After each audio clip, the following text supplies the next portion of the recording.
A Ariel Chávez para que me cuente cómo están las cosas afuera, pero eh, la imagen que se refleja en este estudio desde el patio interno de la emisora es un día lindo, un día bello, bajó un poco la temperatura, pero es muy amigable. Lo habíamos prometido, habíamos anunciado que nos iba a visitar el doctor Carlos Botero, que es el fiscal regional, y aquí está con nosotros en el estudio, en el piso. ¿Qué tal, doctor? Buen día. Buen día, ¿Cómo Néstor. estás? ¿Cómo te va? ¿Bien? Bien, bien, y gracias por la invitación. No, gracias porque, bueno, sabemos que es un rol que a veces hay que, el tema de la relación con los medios, hay que administrarlas prudentemente, porque todo lo que tiene que ver con los casos que pasan por la fiscalía son todos sensibles y muy delicados, y a veces la relación con los medios hace que, bueno, tenga que ser muy prudente, no muy exacta. ¿Cómo nota eso? Sí, lo que mencionás es tal cual, es así, pero como lo he manifestado a muchos colegas tuyos, es fundamental la relación del MPA con los medios de comunicación. Desde que asumí como fiscal regional, Ujú, antes 10 años llevé adelante desde mi lugar como fiscal el mismo criterio, pero bueno, ujú. ahora desde un lugar más de gestión y estando a cargo de todo lo que es la fiscalía, las 3 unidades fiscales en la circunscripción judicial, me parece fundamental la relación con los medios de prensa para poder transmitir, dar transparencia, que es uno de los objetivos del Ministerio Público de la Acusación, a los actos de cada uno de los fiscales. Es uno de los cambios fundamentales que han ocurrido desde el 10 de febrero de 2014 Ujú. con respecto al sistema procesal penal inquisitivo anterior, y tenemos la obligación de rendir cuentas, y en eso de rendir cuentas es fundamental dar transparencia a los actos que las fiscalías realizan, y en eso se torna imprescindible la relación con los medios de prensa para llegar a la sociedad. Claro, entiendo. Hablando de la sociedad, ¿qué estás viendo como, llamémosle, demanda de la sociedad? Podemos cambiarla por expectativa, si se quiere, de la comunidad para con la gestión de la fiscalía. Bueno, la demanda es permanente y vale, yo digo, siempre estoy dispuesto a hacerlo, a seguir haciéndolo, después de 11 años que se puso en marcha el sistema y el MPA existe, a seguir aclarando que, que los reclamos deben direccionarse ante quien corresponda. Es decir, Ujú. y vuelvo a lo mismo, los medios de prensa son fundamental para trasladar adecuadamente cuestiones que se desconocen, y muchas veces malintencionadamente se hace saber generando confusión. Lo que no tenemos que hacer, y para ser claro y siempre teniendo en cuenta a la gente, a la sociedad, es ser claros, no generar confusión. El MPA investiga hechos delictivos, es decir, hechos delictivos que ocurren, que ya están ocurridos. Es decir, nosotros intervenimos cuando tenemos al muerto, cuando tenemos el hecho de robo consumado, cuando tenemos a la mujer o al niño abusado sexualmente. Es decir, el MPA no es competente en materia de prevención, en materia de seguridad. Eso Ujú. es órbita del Poder Ejecutivo, de la policía actuando bajo la órbita del Poder Ejecutivo. La policía actúa bajo la órbita del Poder Judicial, concretamente de los fiscales en materia de investigación, cuando el hecho ya ocurrió.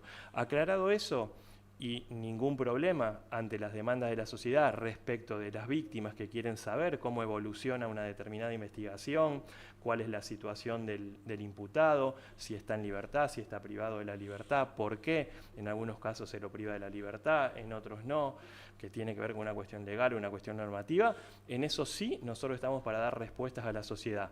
No obstante, agrego, Néstor, como lo he hecho con todas las autoridades políticas, la idea es trabajar en conjunto, porque creo que se ha llegado a una situación de conflicto social determinado, donde ya no va más eso de echar culpas y de Ujú. generar, reitero una vez más, confusiones. Es decir, dejando claro la incumbencia de cada uno, creo que debemos trabajar en conjunto. En ese sentido, desde mi lugar como fiscal regional, y lo saben las autoridades políticas a cargo de la prevención y la seguridad, en cada municipio, en cada comuna de mi circunscripción, no tengo ningún problema, y de hecho lo estoy haciendo y lo estamos haciendo con buenos resultados dentro de este contexto muy complicado en el que estamos. Estamos colaborando también con la prevención.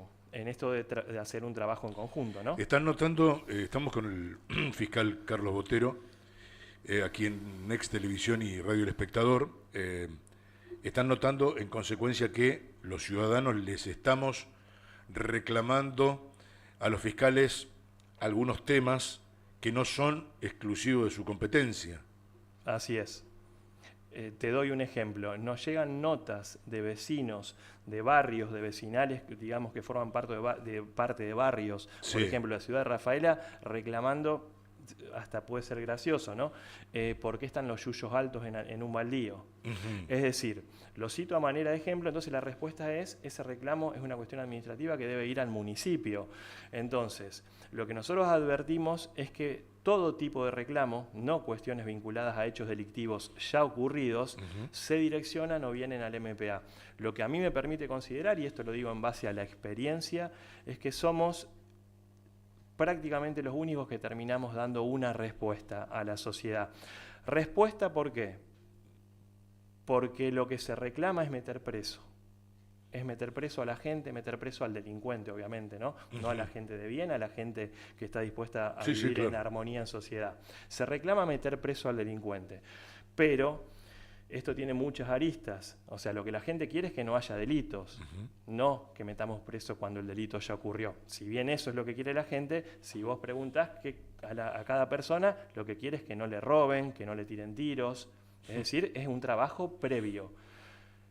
Pero como Estado en conjunto, lo que yo advierto es que la única respuesta que se da es la que debería ser el último eslabón de la cadena.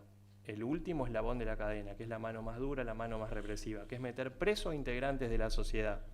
Entonces, esta última respuesta que debería ser, termina siendo la primera o tal vez la única, porque los delitos ocurren. Y nosotros, y hay un dato objetivo, Néstor, desde el 10 de febrero de 2014 a hoy, en una década, hemos triplicado la población carcelaria. Las cárceles de la provincia de Santa Fe, primero tuvieron 2 veces más, 2 veces y media, y hoy el triple de población carcelaria. Ejemplo más chiquito, pero sirve para graficar. La alcaldía de Rafaela tiene capacidad para 46 personas y tiene permanentemente entre 120 y 150. El triple de población carcelaria. Es decir, que los fiscales, desde que existimos, metemos preso a todo el mundo que corresponde legalmente meter preso. Entonces, y fíjate que sigue habiendo mucho delito. Entonces acá hay cuestiones que tienen que ver con la minoridad, de lo cual no somos competentes, eso es competencia de la justicia de menores, ya hay menores que a los 10, 11, 12 años... Sí, toda una discusión ahora, ¿no? Que a nivel nacional en algún momento habrá que ordenarla, ¿no? Desde los legisladores y bajar con otras herramientas que permitan modernizar esto, ¿no? Actualizar el perfil incluso de los que delinquen. Estamos en una entrevista con el doctor Botero y hemos invitado con la producción a colegas que estimamos, muchos de ellos compañeros y algunos colaboradores del programa que acercan alguna inquietud. Vamos a escuchar la primera pregunta. Buenos días, fiscal general, doctor Carlos Botero. Mi nombre es Marcelo Arias de Rafael Informa y también columnista de la radio en el programa de Néstor Clivati. El 1 de octubre se pone en marcha por primera vez en la provincia de Santa Fe el juicio por jurado. Se implementa aquí en Rafaela. Digo, ¿cómo se ha preparado la ciudad para implementar el sistema de juicio por jurado? ¿Sí? ¿Están en los edificios judiciales de la ciudad adecuadamente equipados para albergar esta nueva modalidad? ¿Hay suficiente personal capacitado para llevar a cabo los juicios por jurado o será necesario nombrar más fiscales y personal ayudante? ¿Qué tipos de casos serán juzgados mediante el sistema de jurado y cómo se elegirá a los ciudadanos que formarán parte del mismo y si recibirán capacitación? Sé que es una pregunta extensa, pero también sé el poder de síntesis que tiene usted para explicarle esto a la audiencia, que me parece que es un paso importante de la justicia y que merecemos tener un poquito de claridad sobre el mismo y lo que va a vivir dentro de poco la provincia de Santa Fe y Rafaela en particular a partir del 1 de octubre. Gracias y muchísima suerte, doctor. Bueno, Marcelo, has hecho varias preguntas en una. Un programa aparte. Programa aparte. Sí. 7, 8 son más o menos. Pero bueno, en resumen, no, justamente esto es algo nuevo. Va a haber que implementar, conseguir, darle forma a todas las condiciones que corresponden, porque no es lo mismo un juicio oral común que un juicio oral con jurado popular. Acá, para los juicios orales comunes, las salas son pequeñas, se necesita, pensando en que va a haber 12 jurados titulares, más 2 suplentes, ya un espacio mucho más amplio, salas adecuadas, infraestructura adecuada. Con respecto a la capacitación del personal, es algo que está dispuesto en la ley. Va a haber que capacitar a todos los actores en cuanto a todo este proceso que tiene que ver con el juicio oral y público de enjuiciamiento popular, ¿no? Con respecto a lo que preguntás sobre los delitos que van a ser sometidos a enjuiciamiento popular, la ley establece 4 tipos de delitos: abuso sexual seguido de muerte, homicidio cometido con motivo o vocación de robo, delitos cometidos por personal de fuerza de seguridad, policial o penitenciario, y dejé para lo último lo que es el primer inciso de los delitos dispuestos, los homicidios calificados, excepto 2, que son el cometido por precio o promesa remuneratoria o cometido con el concurso premeditado de 2 o más personas. El artículo 80 del Código Penal tiene 12 incisos, estarían todos los homicidios calificados, excepto esos 2. Lo que comúnmente se va a dar es esto, son los homicidios calificados, dentro de lo cual están incluidos los femicidios. Esos son los delitos que van a caer bajo la órbita del enjuiciamiento popular. Con respecto a las personas, preguntó Marcelo también. Sí. Las personas van a hacer el proceso de selecciones a través del padrón electoral. El Ministerio de Justicia y Seguridad va a hacer una primera selección a través del padrón electoral. Y luego se le va a dar trámite a las personas seleccionadas, les va a llegar una nota donde tienen que hacer una especie de declaración jurada sobre las distintas condiciones personales sobre las que se le consulte, y en definitiva esa depuración primera que se va a hacer de ese listado va a terminar en la Corte Suprema de la provincia, que va a seleccionar el personal por circunscripción judicial.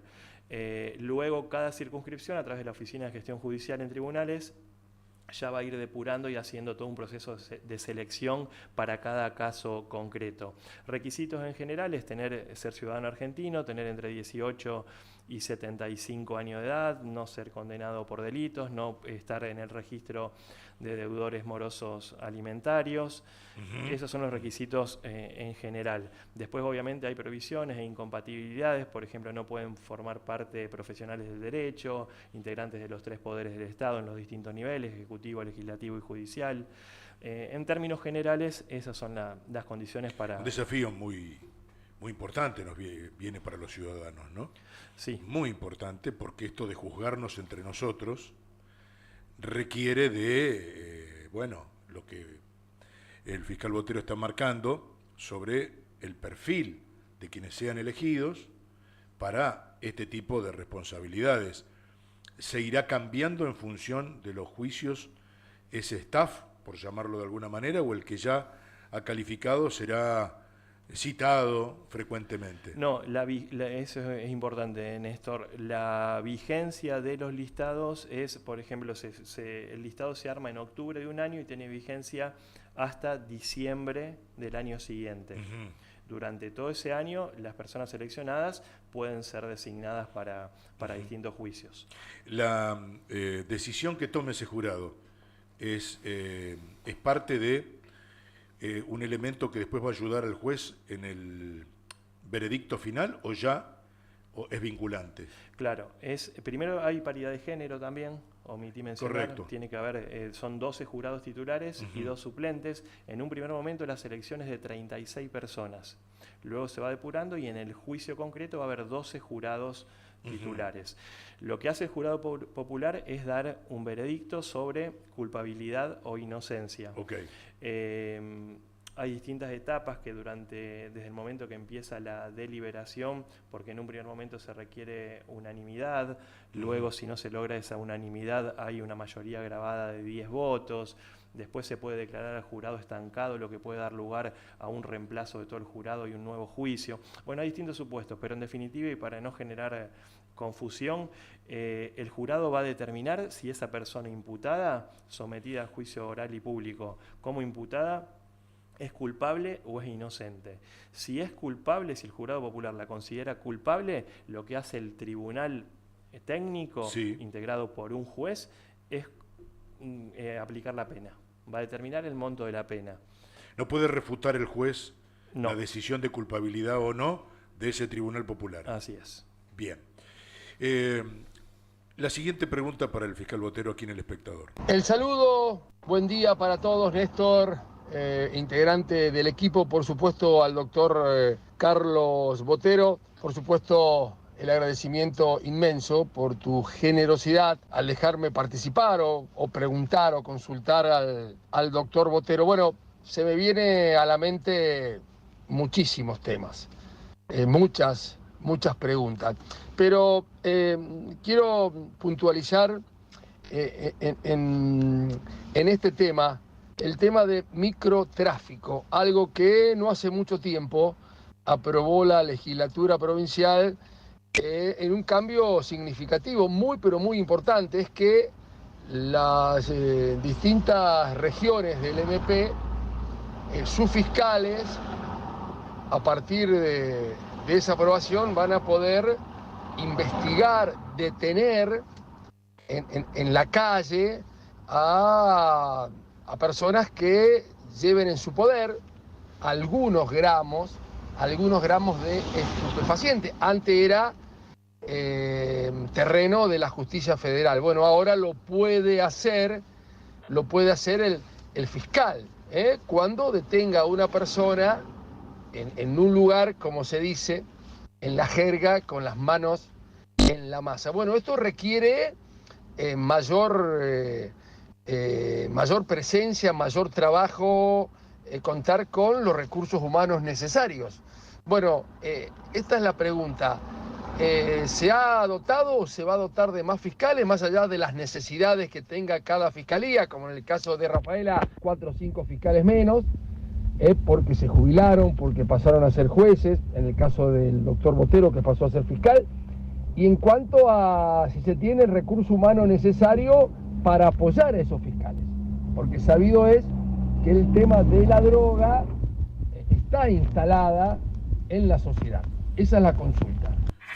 Bueno, gracias. Era Sergio Boschetto desde, Cablevisión y Cadena 3. Bueno, con respecto a la pregunta de Sergio, sí, la provincia sacó la ley de desfederalización en materia penal sobre la temática de estupefacientes, lo que significó el 29 de diciembre, 27 de diciembre, si no recuerdo mal, que el Ministerio Público de la Acusación de la provincia comienza a investigar todas las cuestiones sobre microtráfico, lo que antes se llamaba narcomenudeo. Es decir, la justicia federal mantiene la competencia en materia de narcotráfico y todo lo que es microtráfico, lo cual era un porcentaje muy alto que tenía a cargo la justicia federal, 70-80%, pasa a competencia de nosotros, de los fiscales. Como bien menciona Sergio, nosotros hace 1, 2, 3 años atrás, Néstor, teníamos en la unidad fiscal Rafaela, yo tengo a cargo unidad fiscal Rafaela, la unidad fiscal San Cristóbal y la unidad fiscal Tostado. Las 5 circunscripciones, territorialmente es la unidad fiscal más grande, tenemos 500 kilómetros de territorio aproximadamente a cargo. Y con respecto a la unidad fiscal Rafaela, éramos 12 fiscales, había 12 fiscales. Hoy somos 7 fiscales, tengo 7 fiscales en esta unidad fiscal, pues como se verá, el 50%. Para abordar toda esta temática de microtráfico, como menciona Sergio, el gobernador ha mencionado que va a llamar a concurso, se va a llamar a concurso a la brevedad para poder cubrir esas vacantes. Nosotros dejamos de tener al fiscal de frontera, lo cual frontera es una zona muy particular y que requiere imperiosamente tener nuevamente al fiscal. Hoy está siendo cubierto por fiscales de Rafaela. Y bueno, y después tenemos 4 lugares más a cubrir acá en Rafaela. En definitiva hay 5 lugares que esperemos que, si no los 5, la mayoría se puedan cubrir a través de este concurso, que entiendo que en los próximos meses tiene que ser abierto, tiene que llamarse a concurso para esos cargos. Y sí, no sé si Sergio preguntó algo más sobre microtráfico. No, me parece que quedaba respondido. circunscripto a ese tema. Bueno, el próximo invitado a esta charla con el fiscal Botero. Soy Pedro Ullman, secretario de redacción de Diario La Opinión, conductor del programa La Última Pregunta por Next. La problemática de seguridad se refleja en aumentos de delitos tanto en las áreas urbanas como en las rurales. Mi primera pregunta tiene que ver con los nuevos reclamos efectuados por productores agropecuarios y la Sociedad Rural de Rafaela, que están destinados tanto al gobierno municipal como al provincial, las fuerzas de seguridad y la justicia. Advierten un aumento de la inseguridad en los campos, con modalidades como faena clandestina y robos en los propios establecimientos productivos. ¿Qué tipo de respuestas pueden dar desde la Fiscalía Regional a estas demandas? La segunda pregunta tiene que ver con el auge de las estafas a través de la red social WhatsApp. Hay cada vez más casos de robo de identidad y hackeo, entre otros. Hay estafadores que se hacen pasar por amigos y familiares y piden a los usuarios que transfieran dinero. ¿Tienen estadísticas de las denuncias de este tipo de estafas? ¿Se puede hacer algo realmente contra los estafadores? Bueno, con respecto a los delitos rurales, es una de las prioridades que tenemos en agenda como Fiscalía Regional, porque en toda desde hace 10 años el tema rural es una problemática muy, muy importante, que varía según el territorio de toda la circunscripción, pero digamos, es intermitente según periodos de tiempo. Como bien dice Pedro, últimamente tuvimos hace un par de meses atrás algunos conflictos importantes desde el punto de vista delictivo en zonas rurales, donde la Sociedad Rural de Rafaela reclamaba respuesta de las autoridades del Estado, y fui el primero que los convocó. Tuvimos una reunión con toda la sociedad rural, los dirigentes, los productores agropecuarios víctimas de delitos, se les dio tratamiento a cada una de sus investigaciones en curso, y a partir de esa reunión que tuvimos con la Sociedad Rural de Rafaela, también lo hice con la Sociedad Rural del Noroeste Santafesino, toda la zona de Ceres, de San Cristóbal, Ercilia, Arrufoy y demás. Nos estamos ocupando especialmente. En la semana que viene va a haber otra reunión. Se generó a partir de esa reunión con el MPA de parte de la sociedad rural una reunión más grande donde se convocó a todas las autoridades políticas, que entiendo que justamente deben estar presentes y cada uno hacerse responsable del rol que les corresponde y poder dar respuesta a esta problemática que desde siempre es una problemática de mucha relevancia, de mucha importancia, y en definitiva, por una cuestión de recursos, no se le puede dar una adecuada respuesta. ¿Qué estoy haciendo desde mi lugar como fiscal regional? Ante situaciones puntuales que se van planteando en un determinado territorio, nos estamos abocando con los fiscales que tengo, que en definitiva son generalistas, no hay fiscales especializados en la materia de delitos rurales, lo cual se está reclamando, y ahora es la idea de especializar, que haya 1 o 2 fiscales especializados por circunscripción para poder abocarlos a la temática de los delitos en los campos, sea abigeato, faenamiento o robo de viviendas que están totalmente desprotegidas en las zonas rurales. Esperemos que eso se pueda dar, pero bueno, lo que estoy haciendo es priorizando por sectores según haya más o menos delito. Entonces se hace un trabajo en conjunto con las sociedades rurales y con las víctimas a medida que vayan noticiando, lo cual es muy importante porque también ellos mismos manifiestan, Néstor, que muchas veces no denuncian. Ahí tenemos el enorme problema que va desde el primer momento, que es la prevención. La Guardia Rural Los Pumas, es cuestión de hablar con ellos y tener conocimiento, que son muy pocos. Prácticamente es imposible prevenir el delito. Semejante extensión que tenemos, ¿no?, de aquí hacia el noroeste. Ante semejante extensión de territorio. Si las cantidades son alarmantes, a veces cuando pregunto cuántos Pumas hay trabajando en simultáneo en una determinada franja territorial, me mencionan 3. Lo cual es imposible. Entonces, no 3 grupos, 3 personas, 3 agentes. Lo cual, muchas veces cuando el delito no lo prevenís por ausencia policial, tampoco hay una reacción inmediata post delito. Si no lo podés evitar, como el arrebato, por ejemplo, en la calle, si no hay policías en la calle, no evitas el delito, el arrebato, y tampoco hay una reacción inmediata, porque la policía no está, ni para prevenir, ni para reaccionar luego del hecho. Entonces, es fundamental contar con cantidad de policías. Yo arranco por eso, y después de 26 años de trabajar en la justicia penal, arranco por eso, cantidad. Después, si logramos que la policía sea de calidad, esté capacitada, bienvenido sea. Pero debemos empezar por el principio, primero tener policías. Pero esa es la respuesta que doy, y estoy especialmente preocupado y abocado a los delitos rurales en el contexto de recursos en que estamos. Esperemos, reitero, tener fiscales especializados en la materia algún día. Con respecto, Pedro preguntó, además de delitos rurales... Ahí se me escapó. Sí, hizo sobre... ¿Nos quedó algo pendiente? Sobre otra temática. A ver. Me parece que agregó... ¿Querés que la repitamos? A ver. Así cerramos. Identidad y hackeo, entre otros. Hay estafadores que se hacen pasar por amigos Ahí y está. familiares. Bueno, gracias Ariel. Grandes reflejos. Delitos económicos. Sí. Sí, las estafas que hoy están de moda, virtuales y demás. Bueno, nosotros tenemos la sección de delitos económicos y delitos complejos, Néstor, a cargo de un solo fiscal.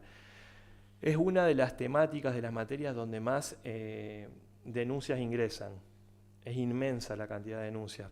Cito a manera de ejemplo el caso Spaghiari, como vos sabrás, que tenemos más de 500 víctimas. 500. Más de 500 que han denunciado.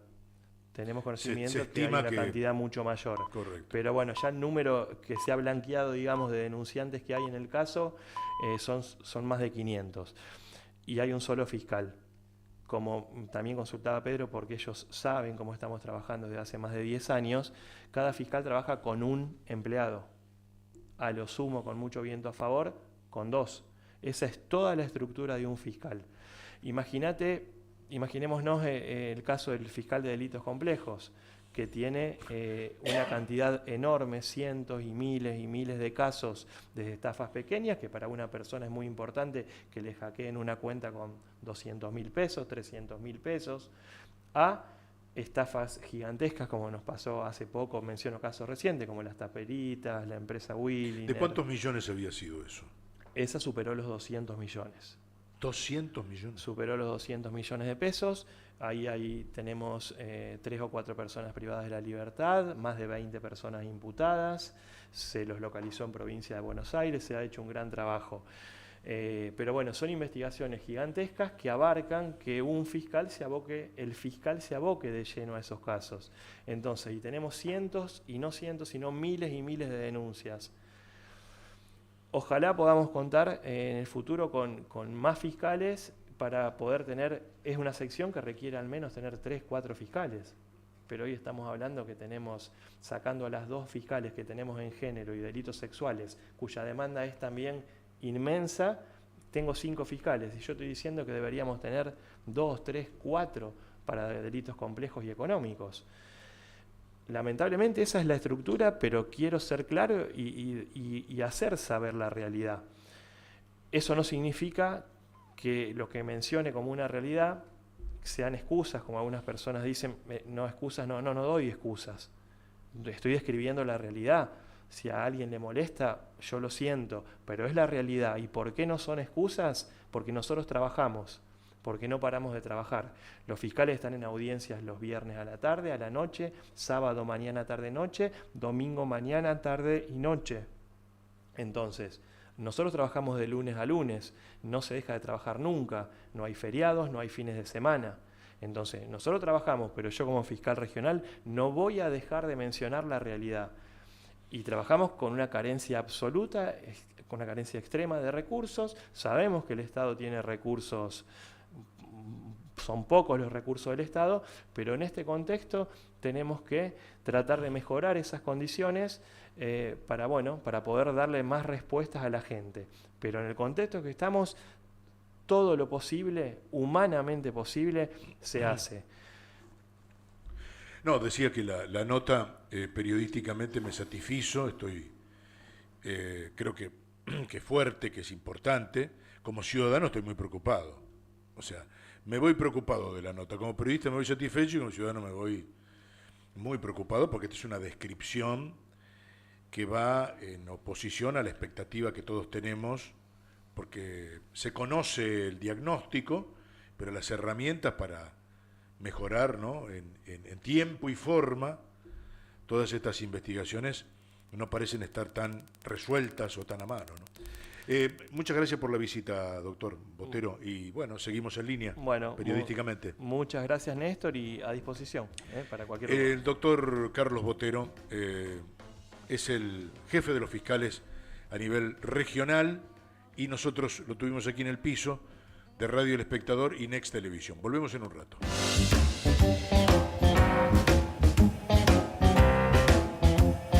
Seguimos en la radio y en la tele juntos con Néstor.